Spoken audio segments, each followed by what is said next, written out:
92వ అధ్యాయం చివరి 3 వచనాలు. అతడు నన్ను ప్రేమించుచున్నాడు గనుక నేను అతన్ని తప్పించెదను. అతడు నా నామమును ఎరిగిన వాడు గనుక నేను అతన్ని కనపరచెదను.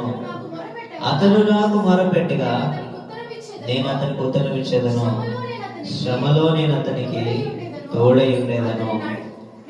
అతన్ని విడిపించి అతన్ని గొప్ప చేసేదను. దీర్ఘాయువు చేత అతన్ని తృప్తిపరచెదను. నా రక్షణ అతనికి చూపించేదను. హల్లెలూయా. ఇక్కడ దేవుడు 3 విషయాలు మనందరితో మాట్లాడుతున్నాడండి. ఆ 3 విషయాలు ఏంటంటే, అతడు నన్ను ప్రేమిస్తున్నాడు గనుక నేను అతన్ని తప్పిస్తాను. హల్లెలూయా. ఈ లోకంలో దేనినైనా సరే చేయించాలి అని అంటే అది కేవలం ప్రేమ వల్ల మాత్రమే సాధ్యమవుతుందండి. యేసుక్రీస్తు వారి సిలువ పైన ఆయన మరణించడానికి, ఆయన సిలువ పైన తన ప్రాణం పెట్టడానికి ఒకే ఒక కారణం, అదేంటంటే ప్రేమ. ఎందుకంటే దేవుడి లోకాన్ని ఎంతో ప్రేమించాడంట. కాబట్టి ఆ ప్రేమ ద్వారా యేసుక్రీస్తు వారు ఏం చేశారంటే ఈ యొక్క ప్రజలందరి నిమిత్తం కూడా ఆయన తన యొక్క ప్రాణాన్ని అర్పించడం జరిగింది. హల్లెలూయా. అదే విధంగా ఏ భక్తుడైతే ఎవరైతే ప్రభువుని ప్రేమిస్తారో దేవుడంట మనల్ని ప్రతి పరిస్థితిలో నుండి ఆయన తప్పిస్తాడంట. రెండోదిగా ఆయన నామాన్ని మనం ఎరిగితే ఏం చేస్తాడంట, దేవుడు మనల్ని కనపరుస్తాడంట. హల్లెలూయా. ఏంటంటే ఇక్కడ ఆయన నామాన్ని అంటే ఇక్కడ మీకు అర్థమయ్యే విధంగా నేను చెప్పాలి అనుకుంటే బ్రాండ్ ఏంటంటే ఒక బ్రాండ్, ఒక పేరుని మనం తీసాం అనుకోండి. సపోజ్ ఒక ఐఫోన్ అనే ఒక పేరుని తీస్తే ఇంకా దాని గురించి మనం ఎవరికి వివరించాల్సిన అవసరం ఉందా? లేదు. ఒక ఏదైనా ఒక పేరు ఏదైనా తీసుకోండి కదా, ఏదైనా ఒక మంచి పేరు తీసుకోండి. ఆ పేరును మనం తీసిన వెంటనే ఇంకా దాని గురించి వివరించాల్సిన అవసరం లేదు మనకి. జగన్మోహన్ రెడ్డి, చంద్రబాబు నాయుడు అని పేరు తీయగానే వాళ్ళ గురించి ఎవరైనా చెప్పాల్సిన అవసరం ఉందా? అవసరం లేదు. ఎందుకంటే ఆ పేరులోనే మనకి అంత అర్థమైపోతుంది అనమాట. అదే విధంగా ఇక్కడ దేవుడు ఏమన్నాడంటే, నా నామమును ఎరిగిన వాడిని నేను కనపరుస్తాను. హల్లెలూయా. యేసయ్యా. హల్లెలూయా. యేసయ్యా. యేసయ్య నామములో రక్షణ ఉంది మనకి. నీకు జగన్మోహన్ రెడ్డి, చంద్రబాబు నాయుడు వీళ్ళ పేర్లతోటే మనం ఎంత సంబరం పడిపోతే, ఈ భూమిని ఆకాశాన్ని నీ కొరకు నా కొరకు ప్రాణం పెట్టి తిరిగి లేచిన దేవుడు, ఆయన పేరు యేసయ్య. ఆయన పేరు యేసయ్య. ఈ యేసయ్య పేరు గాని నీకు నాకు కానీ తెలిస్తే రాత్రి 1 గంటకి నీవు గుండె ఆగిపోతున్న సమయం, లేవలేని పరిస్థితి, అప్పుడు నీ భార్య నేను పిలిచినా పలకదు, మన తల్లి పిలిచినా పలకదు, ఎవరు పిలిచినా లేవలేని పరిస్థితిలో మనల్ని ఎవరు వచ్చి మనల్ని కాపాడుతారు? యేసయ్య నామం కాపాడుతుంది. హల్లెలూయా. అప్పుడు ఎవరిని పిలిస్తే, అప్పుడు ఎవరికి ఫోన్ చేయగలము, అప్పుడు మనం ఎవరు మన డబ్బుని మనం ఎక్కడో తీసుకెళ్ళగలం, ఎక్కడ హాస్పిటల్ తీసుకెళ్తాం, ఎక్కడ మనం ఏం చేస్తాం? ఎవ్వడు రాడు ఆ టైంలో. రాత్రి అర్ధరాత్రి అనారోగ్యంతో ఒకవేళ మనం పడిపోయే పరిస్థితిలో ఉన్నప్పుడు మనం ఆ పరిస్థితిలో నుండి బయటకు రావాలంటే ఒకటి, ఆయన నామాన్ని ఎరిగి ఉండాలి. హల్లెలూయా. ఏంటి ఆయన నామం? నీ నామంలో మాకు స్వస్థత ఉన్నదయ్యా, నీ నామంలో మాకు విడుదల ఉన్నదయ్యా, నీ నామంలో మాకు శక్తి ఉన్నదయ్యా, నీ నామంలో దెయ్యాలు వదలబడతావయ్యా, నీ నామంలో దురాత్మలు పారదోలుతావయ్యా, నీ నామంలో అనేక అద్భుత కార్యాలు ఉన్నాయి. కాబట్టి దేవుడు ఏమంటాడంటే, ఆయన నామాన్ని ఎరిగిన వాడంట దేవుడు మనల్ని కనపరుస్తాడంట. హల్లెలూయా. ఆయన నామాన్ని మనం ఎరిగి ఉండాలండి. ఎక్కడికి వెళ్ళా సరే, ఇప్పుడు చూడండి, స్కూల్లో 100 మంది పిల్లలు ఉంటారు. ఈ 100 మందిలోని పలానా పవన్ అనగానే ఎవరు మనకు తెలిసిపోద్ది, మనోడే, పేరుని బట్టి కదా, మనోడే. అలాగే ఎంత 100 మంది ఉన్నా సరే ఆయన పేరు తెలియాలి మనకి. ఎవరు ఆయన పేరు? యేసయ్య పేరు. అసలు ఎవరాయన అనేది తెలియాలి ఆ పేరు. ఆ పేరులోనే మనకి మన జీవితం మారిపోతాయి. దేని బట్టి? ఆ పేరే నీ కొడుకుగా మనకి గుర్తింపు, ఆ పేరే భార్యగా గుర్తింపు, ఆ పేరే కుమార్తెగా గుర్తింపు, ఆ పేరే పలానా వ్యక్తి, జయకుమార్ అనే వ్యక్తి ఎవరు? పాస్టర్. అంతే. ఆ పేరే కదండి. అదే విధంగా యేసయ్య పేరు మనకి తెలియాలి. ఎప్పుడైతే ఆ యేసయ్య అనే పేరు మనం తెలుసుకుంటామో, డబ్బు గురించి కాదు, ఆస్తి గురించి కాదు, దేని గురించి కాదు, కానీ భూమిని ఆకాశాన్ని తలకిందులు చేసేస్తాడంట దేవుడు. హల్లెలూయా. ఏంటంటే తలక్రిందులుగా చేసేస్తాడంట. చూడండి, ఒక విషయం చెప్పేసి నేను ముగించేస్తాను. ఎక్కువసేపు నీ యొక్క వాక్యాన్ని నేను చెప్పాలని ఆశపడట్లేదు. ఇక జాగ్రత్తగా అందరూ గమనించాలి. చూడండి, అందరూ కూడా బాగా అందరూ అర్థం చేసుకోవాలి, బుర్రకు ఎక్కించుకోవాలి నా మాట. నేను ముగించేస్తాను. ఇంకా ఒక రోజున సేవకులు ఇద్దరు వెళ్తున్నారు, ఇద్దరు పాస్టర్ గారు వెళ్తున్నారు. పాస్టర్ గారు వెళ్తూ ఉంటే ఒక కుంటోడు వచ్చాడు. కుంటోడు వస్తే అడుక్కునేవాడు అనమాట. అరే డబ్బులు ఉంటే ఇవ్వండి బాబు అని అడుక్కుంటా ఉంటే, అప్పుడు సేవకులైన వారు ఏమన్నారు తెలుసా? మా దగ్గర ఏమీ లేదు కానీ ఆయన నామం మా దగ్గర ఉంది. యేసు నామంలో నువ్వు లే అనగానే లేచాడండి. హల్లెలూయా. అర్థమవుతుందండి. మా దగ్గర ఏమీ లేదు, మా దగ్గర ఏముంది? యేసయ్య నామం ఉంది కనుక ఆయన నామం పేరట నువ్వు లే అని చెప్పి అనగానే ఆ యొక్క అనేక సంవత్సరాల నుండి బాధపడుతున్న వ్యక్తి అంట బాగయ్యేదంట. హల్లెలూయా. హల్లెలూయా. చూసారండి ఆయన నామంలో ఎంత గొప్ప శక్తి ఉందో. కాబట్టి ప్రతి క్షణం కూడా ఆయన నామ స్మరణ మనం చేసుకోవాలి. ప్రతి రోజు కూడా యేసు నామంలో ప్రతిసారి కూడా యేసు నామంలో ఈ బలహీనత నేను గద్దిస్తున్నాను, యేసు నామంలో ఈ అనారోగ్యాన్ని నేను గద్దిస్తున్నాను, యేసు నామంలో ఈ యొక్క డిప్రెషన్ నేను యేసు నామంలో గద్దిస్తున్నాను, నేను ఈ యొక్క వ్యాధిని యేసు నామంలో నేను గద్దిస్తున్నాను, ఈ పరిస్థితిని యేసు నామంలో నేను గద్దిస్తున్నాను. ఈ నామంలో విడుదల ఉంది, ఈ నామంలో స్వస్థత ఉంది, ఈ నామంలో కార్యాలు జరుగుతాయి అని చెప్పేసి ప్రతిదీ కూడా ఆయన నామంలో అంటే మనం ఏం చేయాలంట? మనం ప్రార్థన చేయాలండి. హల్లెలూయా. ఏం చేయాలండి? ఆయన నామంలో మనం ప్రార్థన చేయాలి. హల్లెలూయా. ఏం చేయాలమ్మా? ఆయన నామంలో ప్రార్థన చేయాలి. ఇప్పుడు ఇదంతా కాదు కానీ నా గురించి నేను చెప్పాలనంటే ఒకటే, ఏంటంటే వినాలి. హల్లెలూయా. హల్లెలూయా. అయిపోయింది. ఇంకా దేవునికి ఎందుకంటే కేక్ తెచ్చి. హల్లెలూయా. చూడండి అమ్మా, నేను ఏమి చెప్పాలని ఆశపడుతున్నానంటే, మనము యేసయ్య నామాన్ని మనం ఎరిగి ఉండాలి. అసలు ఆయన నామంలో మనకి ఏమేమి దొరుకుతాయి, ఏమేమి జరుగుతాయి. ఒక సేవకుడు అద్భుతంగా ఒక మాట చెప్పాడండి. ఏంటి ఆ మాట అంటే, చూడండి, ఇప్పుడు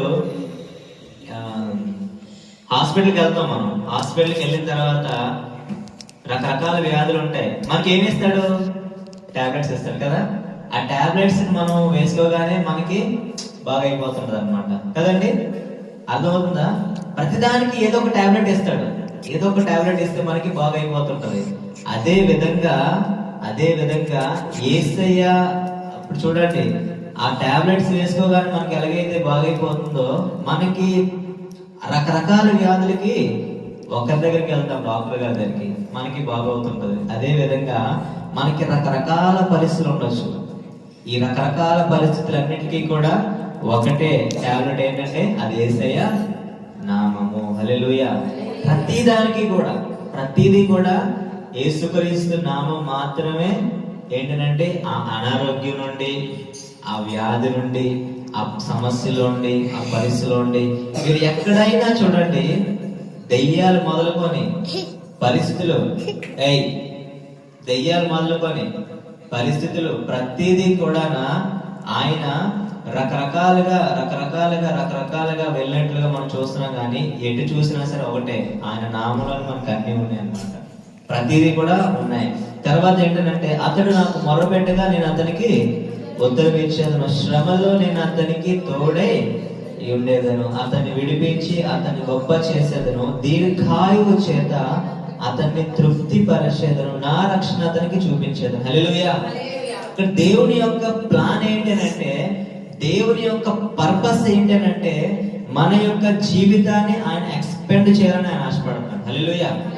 మన యొక్క లైఫ్ ని ఆయన ఇంకా పెద్దదిగా చేయాలని ఆయన ఆశపడుతున్నాడండి. మన యొక్క జీవితాన్ని ఆయన ఇంకా పెద్దదిగా చేయాలని, మన యొక్క భవిష్యత్తుని ఆయన ఎక్స్పెండ్ చేయాలని. ఇక్కడ చూడండి, దేవుడు ఏమన్నాడు?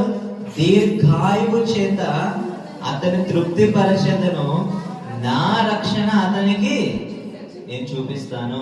హల్లెలూయా. ఎవరి రక్షణ అండి? దేవుని యొక్క రక్షణ అంటే మనకి ఆయన చూపిస్తాడనమాట. ఇక చాలా మంది ఏమనుకుంటారంటే ఒక సమస్య రాగానే ఇంకెక్కడితో నా పరిస్థితి అయిపోయిందేమో అనుకుంటాం. ఒక అనారోగ్యం రాగానే ఇంకెక్కడితో జయకుమార్ పరిస్థితి అయిపోయిందేమో అని అనిపిస్తుంది. ఒక అప్పుల పరిస్థితి రాగానే నేను కానీ ఏమని అయిపోతే మా ఆవిడ మీదకి మా పిల్లల మీదకి ఎవరు వచ్చేస్తారు అనుకుంటాం కదా. లేకపోతే ఏదైనా అనిపిస్తే మనం అనుకుంటాం. అలాగా ఏమని అనుకుంటాం అంటే ఇంక ఇదే లాస్ట్ రోజు ఏమో, ఇంక ఇదే లాస్ట్ ఏమో, ఈ అనారోగ్యం నన్ను వదలదేమో, ఈ పరిస్థితి వల్ల నేను ఇంకిద్దరు బయటికి రాలేనేమో అని చెప్పేసి మనం రకరకాలుగా అనుకుంటామండి. ప్రియ సంగమా, జాగ్రత్త వినాలి. అపవాదైన సాతాను నీవు ఇంతటితో నీ జీవితాన్ని ముగించేయాలని చెప్పేసి వాడు మాట్లాడుతూ ఉంటాడు. కానీ దేవుని యొక్క ప్లానింగ్ ఏంటి తెలుసా? దీర్ఘాయువు. హల్లెలూయా. దీర్ఘాయువు చేత దేవుడిని దీవించాలని ఆయన ఇష్టపడతాడు. దీర్ఘాయువు చేత దేవుడిని కుటుంబాన్ని దీవించాలని ఆయన ఇష్టపడతాడు. దీర్ఘాయువు అంటే చూడండి, ఇంకా నీవు ఎన్ని సంవత్సరాలైతే బ్రతికి అనేక మందికి ఆశీర్వాదకరంగా ఈ భూమి మీద సాక్షిగా ఉండాలని ఆయన ఇష్టపడుతున్నాడో అన్ని సంవత్సరాలు ఒక్క రోజైనా సరే తగ్గకుండా దేవుడు ఆయన మహిమ కొరకు నిలబెట్టాలని ఆయన ఆశ. హల్లెలూయా, హల్లెలూయా, హల్లెలూయా. కాబట్టి ఏ పరిస్థితి వచ్చినా సరే నేను ఏంటంటే భయపడను. అంతేకాదు కానీ నా యొక్క ఆయుష్, నా యొక్క ప్రాణము, నా యొక్క జీవితము దేవుని చేతిలో ఉంది అని మనం ఏంటంటే ఎప్పటికప్పుడు ఆలోచన చేయాలంటండి. హల్లెలూయా. ఎప్పటికప్పుడు మనం ఆలోచన చేయాలి. దేవుని వాక్యం ఏ విధంగా సెలవిస్తామంట, ఏమనంటే శ్రమల్లో నేను అతనికి తోడై ఉంటాను. దేవుడు యేసయ్యా యేసయ్యా అని ఎందుకు గింజుకొని కొట్టుకొని చాలా మంది చచ్చిపోతారు తెలుసా? ఎందుకు చచ్చిపోతారు తెలుసా? అన్ని ఉన్నప్పుడు కాదు, ఈ దేవుడు ఏమీ లేనప్పుడు తోడుగా ఉంటాడు. హల్లెలూయా. అన్ని ఉన్నప్పుడు అందరూ ఉంటారు, కానీ ఏమీ లేనప్పుడు అనగా మీకు అర్థమవుతుందా? నీ చేతిలో డబ్బులు లేనప్పుడు, నీకు ఆరోగ్యం లేనప్పుడు, అప్పులైపోయినప్పుడు, మానసికంగా జీవితం పాడైపోయినప్పుడు దేవుడి వాక్యం ఏమని సెలవిస్తుందంటే శ్రమల్లో, అది ఏ శ్రమ అయినా కావచ్చు, అనారోగ్యమైన శ్రమ కావచ్చు, ఏ శ్రమ అయినా సరే నేను అతనికి తోడై ఉండేదను, అతన్ని విడిపించి. చూసారా? ఫస్ట్ ఏంటి? నేను తోడుగా ఉంటానన్నాడు దేవుడు. రెండవదిగా అతన్ని విడిపిస్తానన్నాడు. మూడవదిగా అతని గొప్ప జనంగా చేస్తానన్నాడు దేవుడు. హల్లెలూయా. 3 వాగ్దానాలు ఇక్కడ. ఒకటి తోడుగా ఉంటాడంట, రెండోదిగా విడిపిస్తాడంట, మూడోదిగా గొప్పగా చేస్తాడంట. ఆయన ఏం చేస్తాడు దేవుడు? నీ శ్రమల్లో నుండి బయట తీసుకొస్తాడు, బాగు చేస్తాడు. నిన్ను వరే ఈడా అని ఎవరైతే అనుకున్నారో వాళ్ళ ముందునే ఎగరేసుకుని తిరిగా చేస్తాడు. హల్లెలూయా. అదే మనం చెప్పే ఈ యొక్క అద్భుతమైన వాక్యం అండి. కాబట్టి ఈ యొక్క సంవత్సరంలో దేవుడు అట్టి కృప, ప్రాముఖ్యంగా దేవుని ఆశీర్వాదం ఎలా ఉంటుందో తెలుసా అండి? ఎవరైతే నేను వద్దనుకున్నారో వాళ్ళ ముందు నీ తలెత్తుకొని తిరిగే విధంగా దేవుడు చేస్తాడు. దేవుని ఆశీర్వాదం అది. ఎక్కడైతే మనం పడిపోతున్నామో అక్కడ మనం చాలా మంది చూడండి బలహీనంగా ఉన్న చోట ఉండలేరు. అమ్మో నేను ఇక్కడ ఉండలేను, అమ్మో నేను ఇక్కడ ఇది నా వల్ల కాదు, అమ్మో ఇది నేను చాలా వీక్, నేను స్టే చేయలేను, నేను ఇక్కడ నడవలేను అనుకుంటాం. కానీ మనం గనుక విశ్వాసం ఉంచి దేవుని పైన నడిచినట్లయితే నీవు పడిపోయిన చోటనే దేవుడిని నిలబెడతాడంట. నీవు ఎక్కడైతే నేను తిట్టినోడే మళ్ళా నిన్ను పొగిడేలా చేస్తాడంట. నీ పైన అసూయ మాటలు ఆడిన వారే నిన్ను ఎందుకు చేస్తారో తెలుసా? దేవుడు అటువంటి పరిస్థితిని అంట మన జీవితాల్లో ప్రభు ఏం చేస్తాడండి? ఆయన క్రియేట్ చేస్తాడు. అలాగనమాట. ఏం చేస్తాడమ్మా? క్రియేట్ చేస్తాడు. ఇప్పుడు సీఎం పదవి రాలేదు, ఎవరైనా తిరుగుతారేంటి ఆయన వెనకదలా? పదవి వచ్చిన తర్వాత సీఎం ఎవరికైనా చెప్పాలా రండి రండి అని? అవసరం లేదు, ఆటోమేటిక్ గా తిరిగేస్తాడు అనమాట. దేవుడు ఏం చేస్తాడు తెలుసా? నీకు పవర్ ఇచ్చిన రోజున నీకు ఎప్పుడైతే నీ తవని ఎప్పుడైతే ఎత్తుతాడో దేవుడు, నువ్వు ఎవరి దగ్గరికి చెప్పాల్సిన అవసరం లేదు, అందరూ వచ్చేస్తారు అనమాట. హల్లెలూయా. అందరూ వచ్చేసి ఏం చేస్తారు తెలుసా? నేను వెళ్ళాలి, మాట్లాడాలి, నేను ఉండాలి, నేను కలిసి రావాలని చెప్పేసి అనేక మంది ఏం చేస్తాడంట, ప్రతి ఒక్కరి నోట కూడా నీ మాటని ఎత్తేలా చేస్తాడు దేవుడు. హల్లెలూయా. ప్రతి ఒక్కరి నోట్లోని చెడుగా ఎత్తారేమో, కానీ ప్రతి ఒక్కరి నోట మంచిగా ఎత్తేలా దేవుడు చేస్తారంట. దేవుని యొక్క అద్భుతమైన ఆశ్చర్య కార్యాలు చాలా అద్భుతంగా ఉంటాయండి. కాబట్టి చూడండి, మరి ఈ యొక్క బర్త్డే సందర్భంలో మరి నేను ముగించేస్తున్నాను. నేనేం చెప్పాలని నేను ఆశపడతా ఉన్నానంటే, దేవుడు ఈ యొక్క సంవత్సరంలో మరి నా తల్లిని అనేక మందికి ఆశీర్వాదకరంగా, దీవెనకరంగా ఆయన మార్చుకొను గాక. ఆమేన్, ఆమేన్. ప్రార్థన అనేక విధాలకి, అనేక మందికి ప్రార్థన చేసే తల్లిగా, అనేక మంది యొక్క కష్టాల విషయమై నిలబడి దేవుని సన్నిధిలో పోరాడే తల్లిగా ఉండాలని నేను భావిస్తా ఉన్నానండి. నిజంగా మరి నా తల్లి విషయంలో నేను మాట్లాడాలంటే, మరి నేను సేవకి వచ్చినప్పటి నుండి ఇప్పటి వరకు కూడా ఎప్పుడు కూడా నువ్వు ఇలా చేయొద్దు, అలా చేయొద్దు అనేసి ఎప్పుడు అనలేదు. ఏది చేసినా సరే దేవుని పరిచయం చేస్తున్నాడు కనుక ఏది చేసినా సరే మంచిగా చేస్తాడు అనేసి నా యొక్క తల్లి యొక్క విశ్వాసము. అంతేకాదండి, 2013లోనే నేను బాప్టిజం తీసుకున్నానండి. 2013 నుండి మరి 2013 నుండి తర్వాత 2 years తర్వాత నేను బైబిల్ కాలేజ్కి వెళ్ళాను. బైబిల్ కాలేజ్లో ఉన్నాను.